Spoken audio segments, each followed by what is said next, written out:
Previously on Alan Wake, Alice has been kidnapped. Alan, please help me. Alice? You'll do exactly what I say if you ever want to see your wife again. I can't tell anyone except my agent Barry. Damn it, Barry, they'll kill her. You're my best friend, and I'm worried that you're not right in the head. The ransom is a manuscript I supposedly wrote that's coming true before my eyes. It happened just the way it was on that page. So dark. I have found only a few scattered pages. I want the entire manuscript. The deadline is in 2 days. I found Mr. Wake's pages.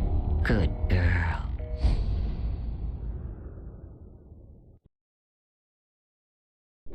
How the hell did she get her hands on the manuscript anyway? I don't know. She's resourceful. I told you you were too hard on her. Listen, I found out all sorts of interesting stuff while I was digging around. Yeah. Mr. Wake, it's Sheriff Breaker. We have an FBI agent here, Agent Nightingale. FBI? He's anxious to see you. You'd better come to the station. Okay, I'll be right over, Sheriff. Let's make this quick, huh?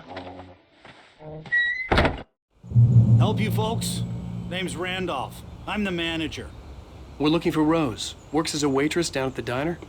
Rose, sure. Nice girl. Who wants to know? I'm Alan Wake. The writer, huh?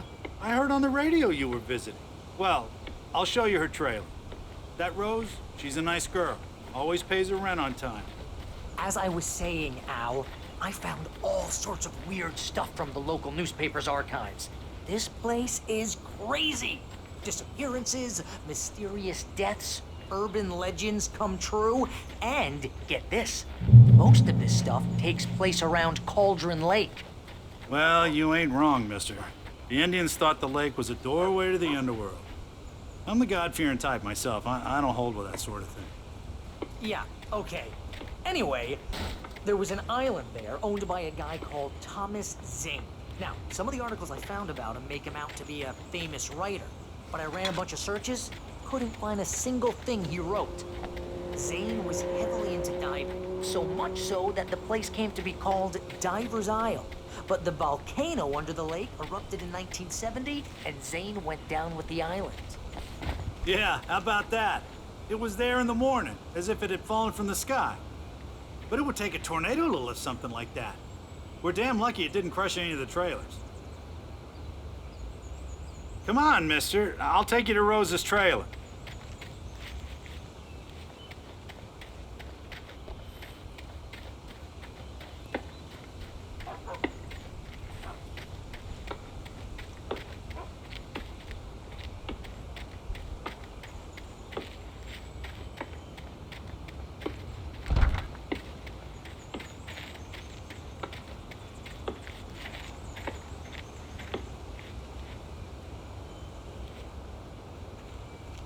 It gets better.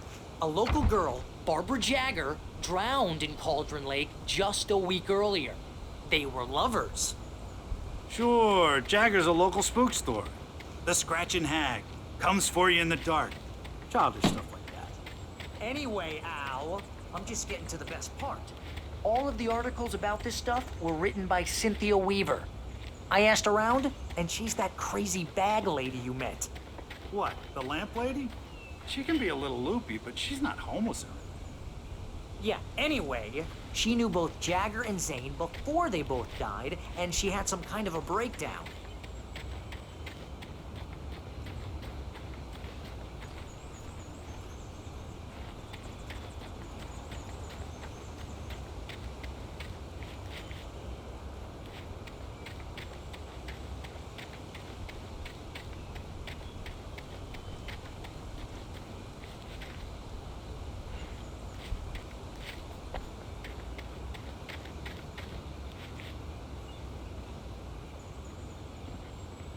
Just follow me.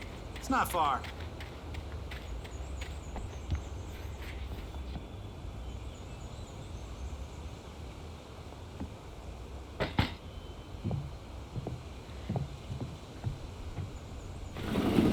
Welcome to... Oh dear, Mr. Wake. I'm so glad you're here. Rose, you have my manuscript? Oh. Oh, yes. Yes. Please, come in. Hey, This is really good. Rose, Yes, my manuscript. I really need it. I understand. I know what you need. A muse to inspire you. Oh, for Barry. She doesn't have anything. Yeah, hey, Al? Al, what's... Oh... Barry!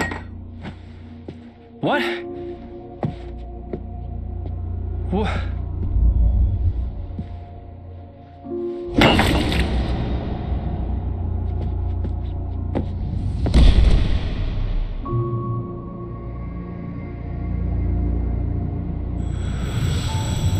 It's coming for you, hiding in my barber's skin.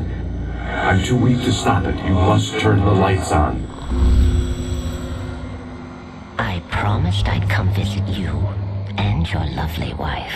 You must finish what you started. I insist.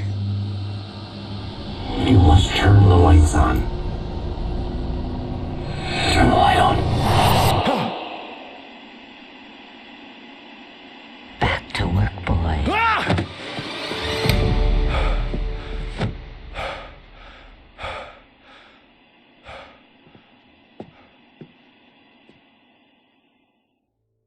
I felt nauseous, hungover. Only anger kept me going. I can't tell reality from dream anymore, but it seems I have an imaginary editor to help me. She's an old woman in a funeral dress. I call her Barbara Jagger. She's very strict. I'm writing faster and faster.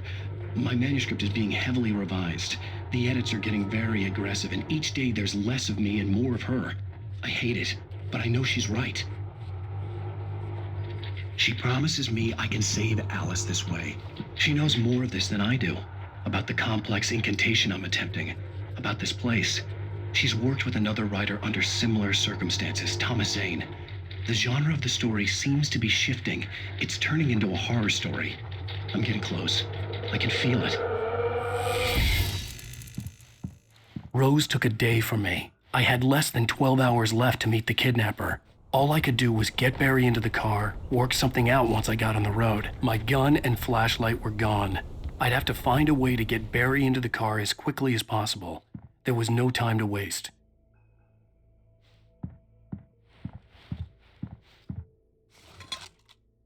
Welcome to the Oh Dear Diner. What can I get you today? Coffee? I couldn't work up much hate for Rose. Something had used her to get to me and left its mark. First refill is free. Milk and sugar on the counter there. Would you like to hear today's specials? Thank you. A nice day. Come back soon.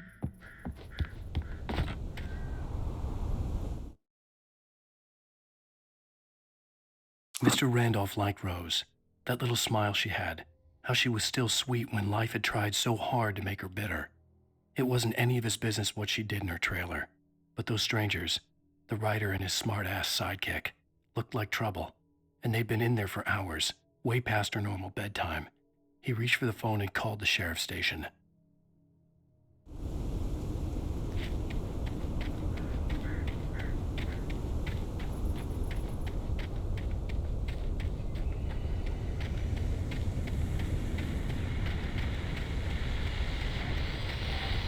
I just stepped outside to catch a breath of fresh air. Let me tell you, the weather's getting heavy. Nights like this make me especially glad I'm here talking to you and not home in bed. Once the weather takes a turn like this, I can't sleep at all. It's all tangled bed sheets and dark thoughts, punctuated by the occasional plunge into nightmare. Is it just me? Well, perhaps it is. But I hope I can make the night a little bit easier to get through. Caller, you're on KBF FM. Hey, Pat, it's Walt Snyder. What's on your mind, Walt? Well, I am the way you are, but, well, I can't sleep either, you know? I just been staring out the window here, trying to make sense of it all, but, I ain't been drinking either, you know? I just... Well, you sound like a man with a problem, Walt. I had a, argument with Danny. You know Danny, and, now I got in trouble with the law. You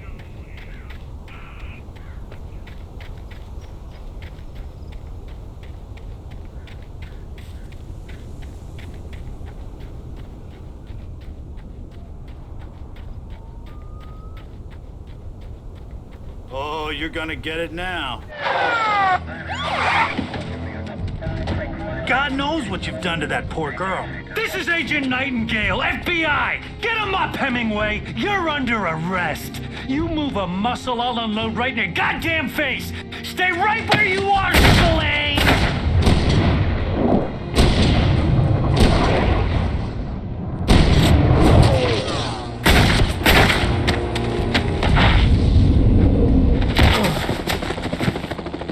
What are? I'm standing right here, you goddamn maniac!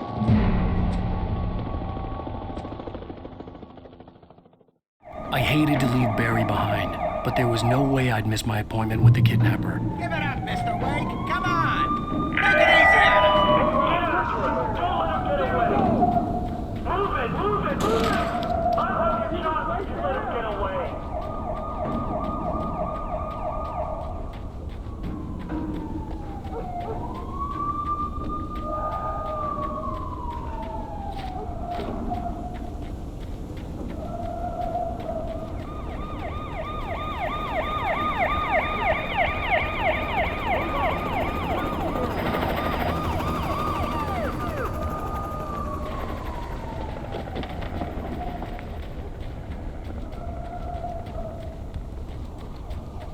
Stop running! We have the suspect in sight. Okay, men. Keep your eyes peeled. He's gonna try to make it through here. Which way did he go? This way! Oh, damn. Fan out! Hey! He's over here! Stop! He's not away! He's running! God damn it! Where did he go? He slipped away. Keep an eye out.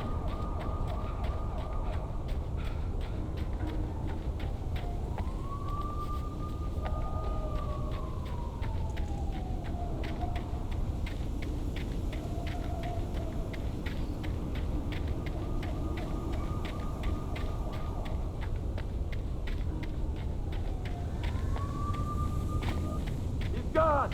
Come on, guys. We need to head him off.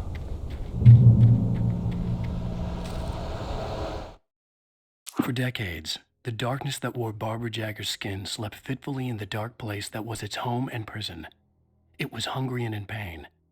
It dreamed of its nights of glory when the poet's writing had called it from the depths and given it a brief, terrible taste of power and freedom. The rock stars had stirred it from the deep sleep the poet had sunk it back to in the end. When it sensed the writer on the ferry, it opened its eyes.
Search the area.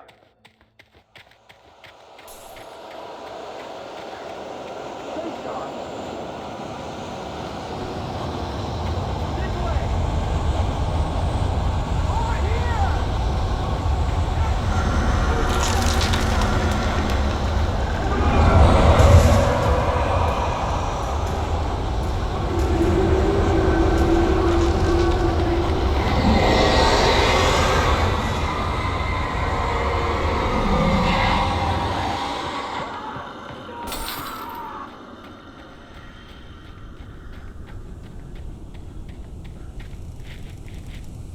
This horror was everywhere I went, circling me. The cops didn't stand a chance. They were after a writer, not a monster. I've lost contact with local men you assigned to me. It's Waste doing. Wait, are you seriously telling me that geek writer just took out my deputies? Are you kidding? I mean, have you seen this guy? He wears a tweed jacket. Over. He's the guy we're chasing. If it's not him, who then? Bigfoot? Over. I don't know yet, but I'm not in the habit of jumping to conclusions. That tends to come back and bite you in the ass. Out.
This is James. Mulligan, Thornton, come in. Over.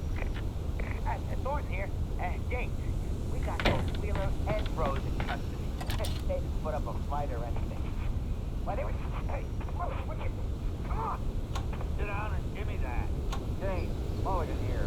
Over. Go ahead, Mulligan. Over. We got Wheeler and Rose here.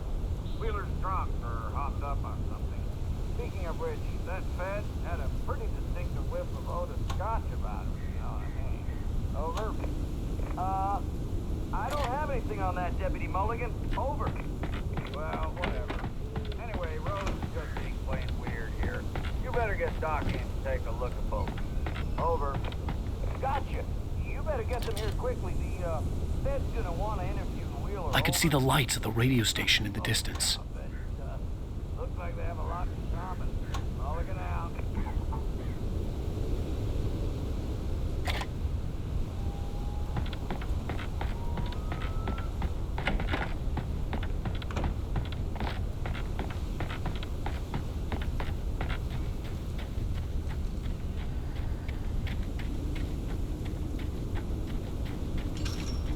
I imagined that the broadcast tower in the distance was part of the local radio station. Maine seemed like a decent guy. Perhaps he could give me directions to the coal mine.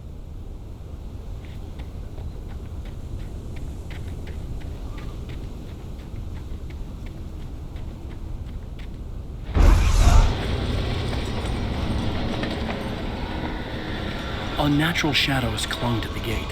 The darkness that was after me was trying to stop me. I wouldn't get through without a light.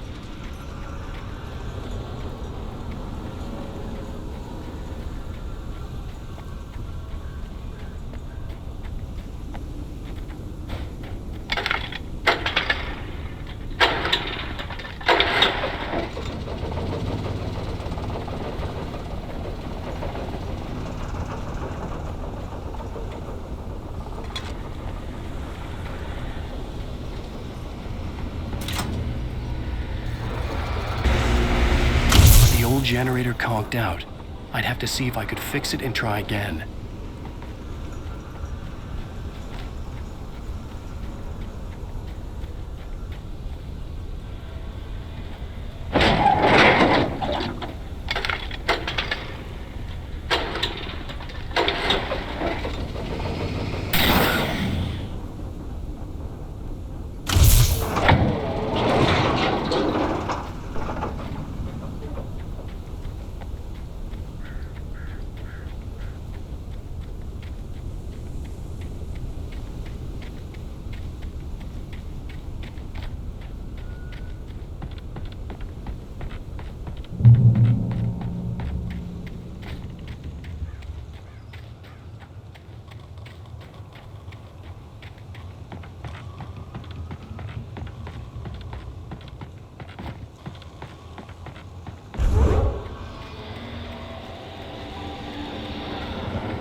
It took me a moment to recognize the flashbang grenades. They were an ideal weapon for my situation. Team 1, come in. Over. Team 1, this is Sheriff Breaker. Report. Over. Team 2, come in. I need a report. Over. Come on, guys. Talk to me. Come in, please. Over.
And here's another call. You're on KBF-FM with Pat Maine. It's Milt Peabody, Pat. What's on your mind, Milt? Well, I live near the trailer park, Pat, and there's a big ruckus going on over there. Well, that's just up the road from me, too. What's going on, do you know? I don't know, but there's a bunch of police cars there, lots of sirens, a helicopter buzzing around, and I think I heard some gunshots. Gunshots? Yes, sir, like from a pistol.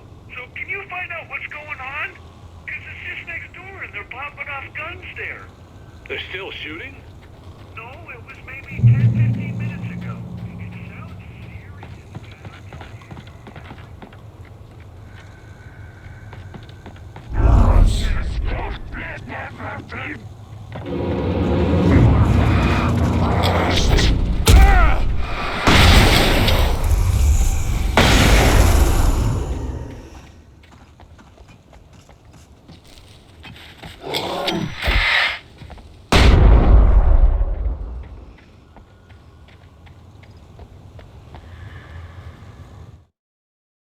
Touched by the dark presence, Rose was lost in a dreamland where everything was drawn in black and gray crayons.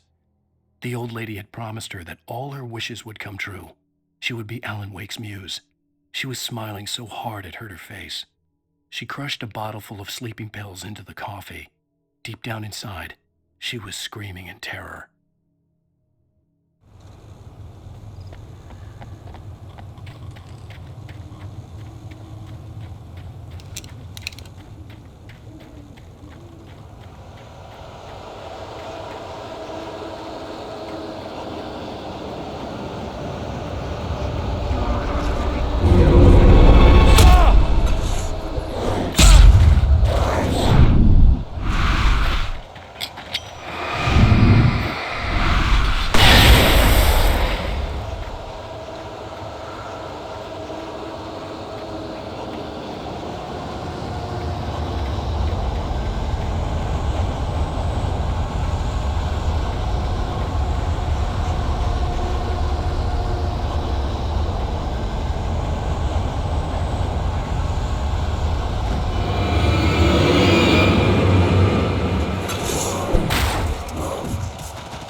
I hoped Maine could lend me a car to get to the coal mine.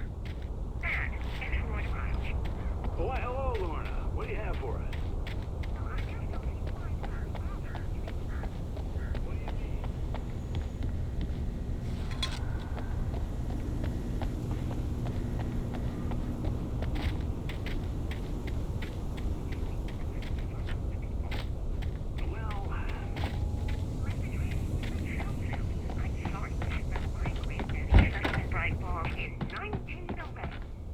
Well, thank you very much for that compassionate viewpoint, Lorna. Oh, here's a little surprise. The famous writer Alan Wake just walked in, folks. I'm going to see if I can talk him into an interview. Come on in, Mr. Wake. Oh, I'm so glad you could find the time to do this, Mr. Wake. Nowhere to run now, Dan Brown. You back away from me. Don't hurt it. Whoa. Everyone calm down. Put the gun down. We're all friends here, right? Cool your jets, Nightingale. We got him. Judas Priest! What the hell's the matter with you? There's a civilian in there.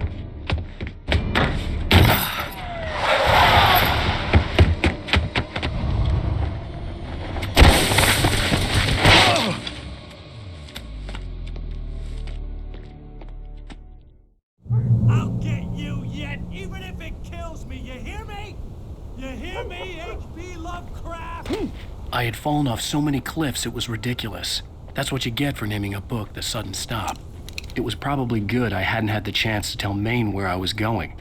I'd have to lose the cops and find my own way to the mine.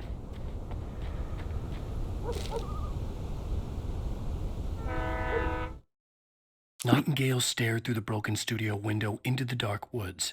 He turned around, started to walk out, but Maine grabbed his arm. "Young man, you almost shot me. You don't shoot off rounds at people like that. What's the matter with you?" Nightingale shook his arm free, marched out. His cheeks burned with rage and humiliation.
There was no sensible reason for the power company work lights to be here.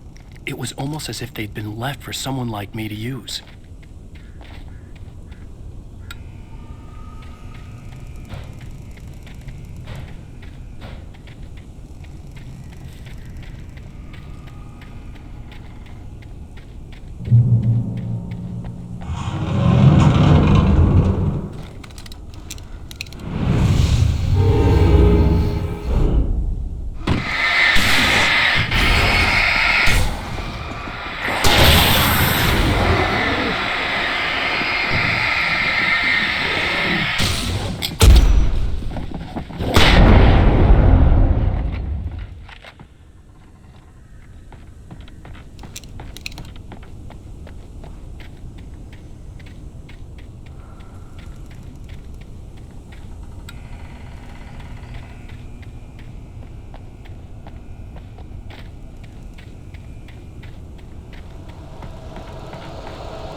Sarah trusted her gut, and her gut said Agent Nightingale was an asshole.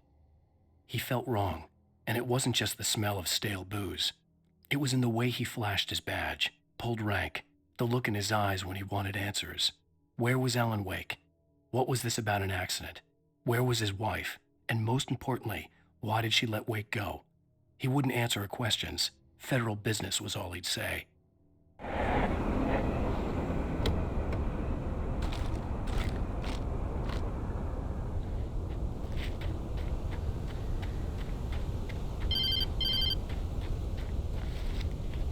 Hello? The most stubborn man I've ever met. Alice? Alice? Alan. Alan. I'm so afraid. He keeps me in the dark.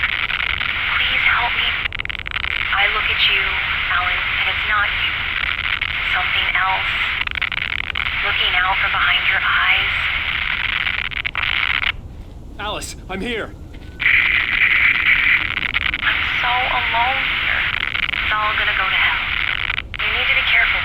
Cooperate. The connection had been terrible, but that wasn't the only thing that hadn't been right with the call. She sounded wrong somehow, but she had called me.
The pipe wrenched itself loose from the bridge's steel framework.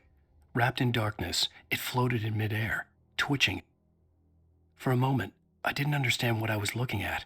The heavy object lurched at me with impossible force. I threw myself out of the way, but just barely. When I turned my flashlight on it, it shook in a dark rage before it flew at me again. I could see a railway bridge up ahead, and a warehouse of some sort on the opposite shore. I hoped I could find a car from there.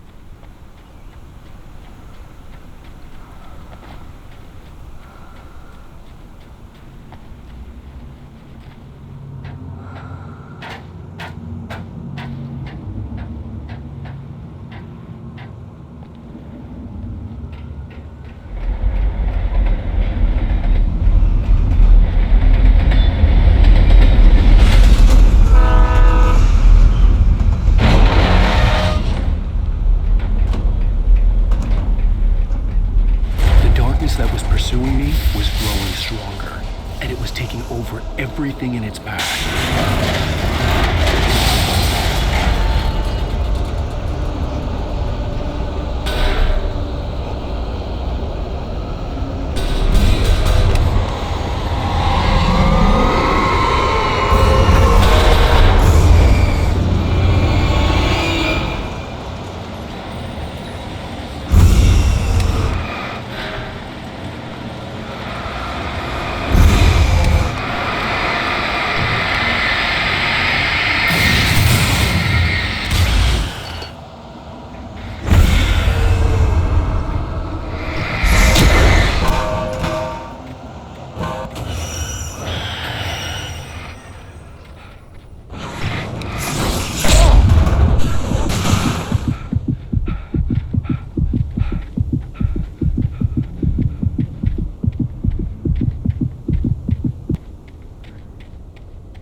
As a teenager, just starting to get interested in writing, Stephen King had been a source of inspiration to me. I thought about all the inanimate objects that had come to life in his books. No one is safe in a good horror story, certainly not the protagonist. That's what makes them fun. This was anything but. The darkness could possess anything, and it was getting closer. I slammed the door shut right in his smug face. He pleaded for me to open the door. True to form, the asshole actually thought I would obey. I had no sympathy left, no guilt either, not for him. I took a moment to savor the scream. I bet I had a smile on my face. It was all that I had time for. The dark presence was inside the lodge with me.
Take the facts of our existence for granted, unaware that they are merely a thin veneer of desperate self-delusion, covering the vast cosmos of madness and horror.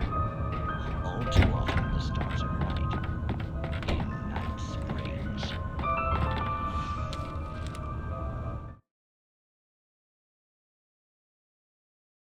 The darkness surged towards me, sucking everything loose from the ground into its depths, tugging at my clothes.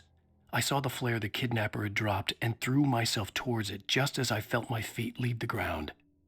The darkness embraced me with the force of a tornado. Somehow I managed to light the flare.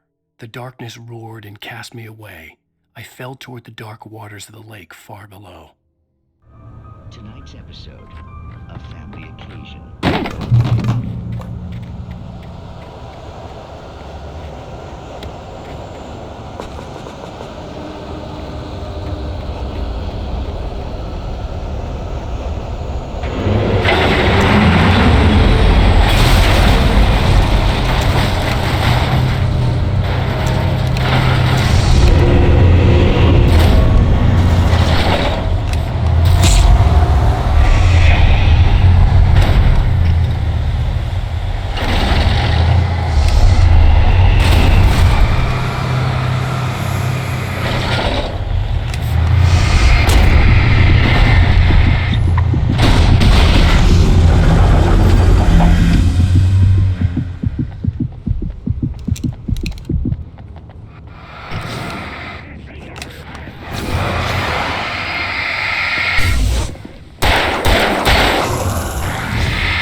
never been this glad to see the sunrise. I had a couple of hours to get to the coal mine.